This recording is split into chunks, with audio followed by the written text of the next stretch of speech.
নমস্কার, আমি সুজাতা রান্নাঘরে সবাইকে স্বাগতম।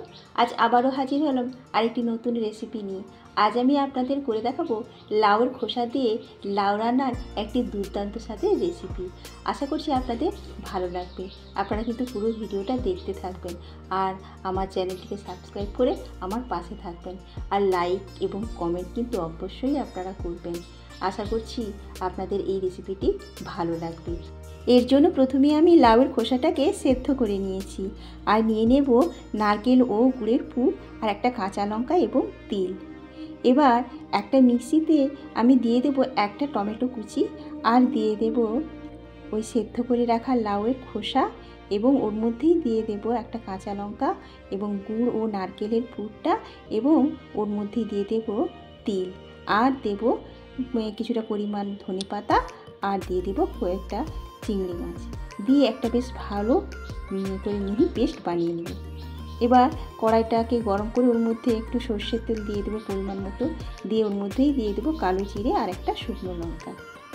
তারপরেই ওর মধ্যে দিয়ে দেবো একটা পেঁয়াজ। ওই পেঁয়াজটা কুচি করে নিয়েছিলাম সেটা দিয়ে এবার একটু ভালোভাবে ভেজে নেব।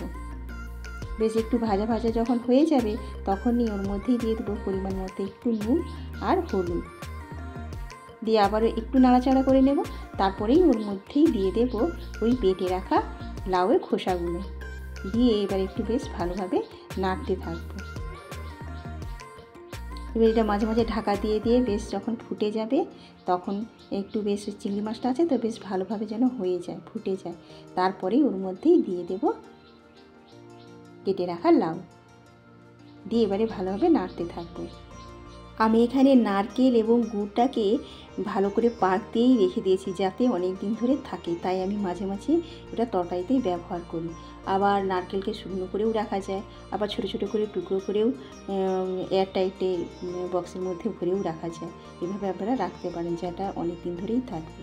এবারে ওর মধ্যেই দিয়ে দিয়েছি ওই মটরশুঁটি, দিয়ে আবারও ভালোভাবে নাড়তে নাড়তে জলটা শুকনো হয়ে গেছে। এবার দেখুন প্লেটে আমি তুলে নিয়েছি। খুব সুন্দর দেখতে হয়েছে, খেতেও কিন্তু অপূর্ব, একটু অন্যরকম। আপনারা গরম ভাতের সাথে এটা খাবেন, খুব ভালো লাগবে। বন্ধুরা, এরকম নতুন নতুন রেসিপি পেতে আপনারা আমার পাশে থাকুন, বাড়িতে ট্রাই করুন আর সবাই ভালো থাকুন, সুস্থ থাকুন। নমস্কার।